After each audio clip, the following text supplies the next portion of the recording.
What's up everybody and welcome back to the channel. It is another Legend of Mushroom video, and in this one we are going to be talking all about mounts. How do we upgrade them? What do they do? How much stats do they give us? How do we empower them? We'll go through the advanced stages of the mounts as well, okay, because there are special features to them. As well as how you obtain them. I'm pretty sure, okay, because I'm not 100% sure, but they're very similar to the Lucky Spinner here, where you can see this weapon here for the final reward. We're not going to be talking about Lucky Spinner in this video. We'll do a separate video for Lucky Spinner.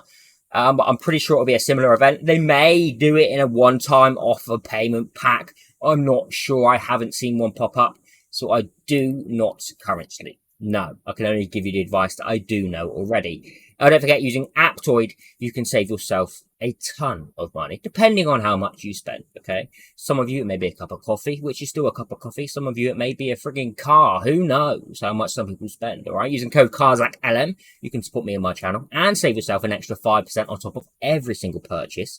Aptoide will give you a 10% base discount up to 20%.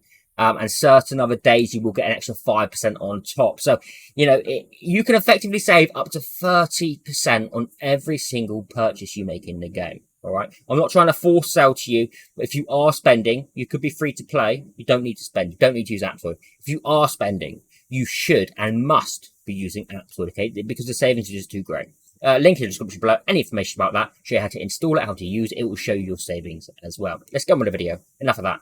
Let's get on with the video.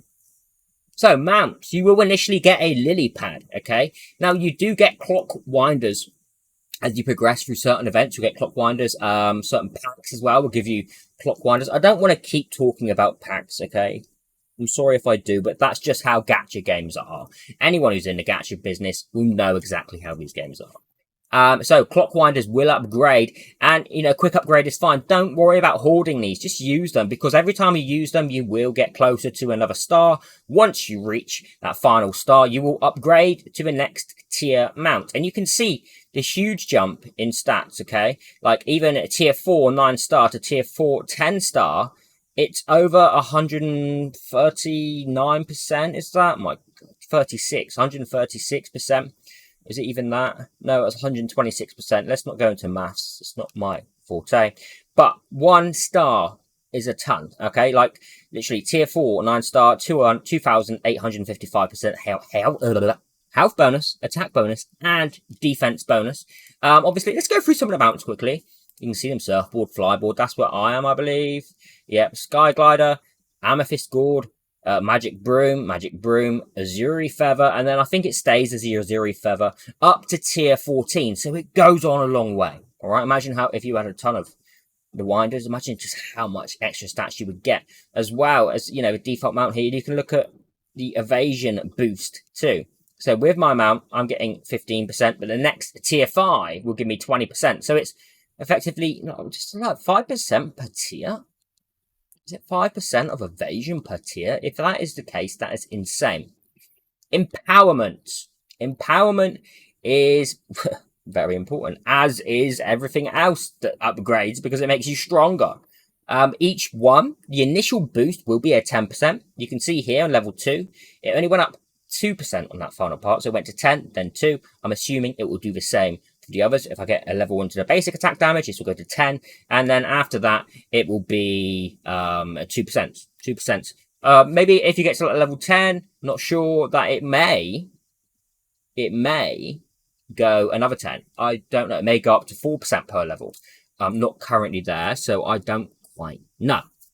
But with that being said, empowerment you can get them from events, you can get them in the store, and then obviously these are very important to get. They are randomly selected as well, so when you click the spinner, it will grant it to a certain one. You cannot choose, so this is all random, okay? I wouldn't not worry about hoarding onto these, just use them at free will. Advancement. Now, these are the advanced mounts. These are the big boy stuff. This is the big boy stuff, okay? So you can see here the Pyre Breaker increased base crit rate by 1% and crit damage by 5% per second, up to 20% extra crit rate, an extra 100% crit damage. You know, that's huge. And ignoring evasion is 10%. Obviously, these can be starred up too, so it's only going to be increasing like it tenfold, right? So it's going to be increasing it more and more.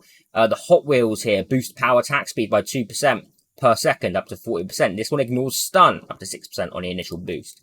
White Tiger, which actually looks like a dope mount. Targets with health percentage below the caster take 15% increased damage, while those with health percentage above the caster have their attack reduced by 10%. Global basic attack damage is up on this one. The Blue Ox increases damage resistance by 10% and shorten the duration of control effects by 30%. Power damage is increased with this one. The Blue Queen, which is a dragon, which actually looks pretty dope. Distribute 10% of damage out to up to 5 surrounding enemies when dealing damage, and crit damage bonus is 40%. Now, round Pepe. I love Pepe. Pepe's dope. Every 10 seconds, defeat one enemy. Boosting attack by 15% for 5 seconds. If the target is a boss or player, stun for an additional 1 second. Critical resistance is 40% on this one initially. The Purple Wing, this one, after the battle begins, immediately deals 5,000% AoE damage. That's immediately. And launches targets within the range for 0.5 seconds. So, launches targets within the range for 0. That doesn't quite say. So, I guess it just knocks them back. Releases every 11 seconds. Where it says it releases every 11 seconds, I'm hoping that that's a 5,000% damage. You also get a global health boost on that one. This actually sounds quite nutty. The Purple Wing. Cloud Drifter, which actually is it's a cute little cloud. Increases skill crit rate by 10% after a skill critical. Boost attack by 20% for 5 seconds. And global attack is increased on this one by 10% initially, and that will increase. The Magic Carpet, after casting skills 6 times, restores full energy to 1 random skills. I'm not too mad on that. I'm guessing that'll be of a certain build, alright? Global attacks increased on the Magic Carpet. Koi Paper Kite, that one, every free combo triggers an additional 500% AoE damage. Global attack is up to 10%.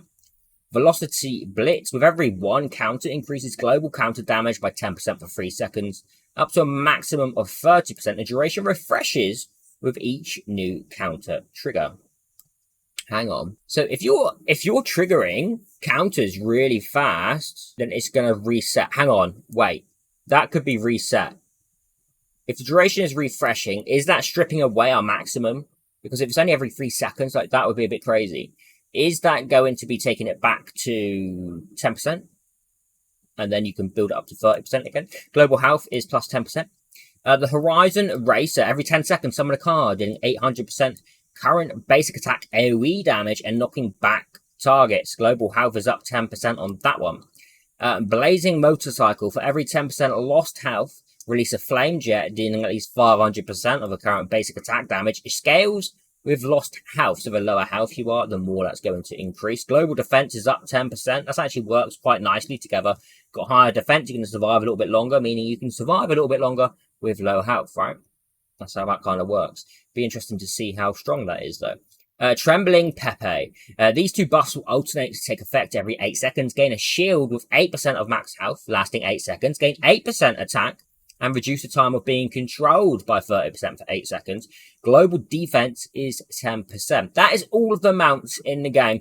Now, I am not going to say which one I feel is best, because I'm pretty sure there's many builds in this game, and certain mounts are going to help certain builds. And until I find those builds, or which one they're going to be best with, then I cannot advise you on that. However, there probably is people who already know, and if you are one of those people, let everyone know in the comments below. It's just nice to do so.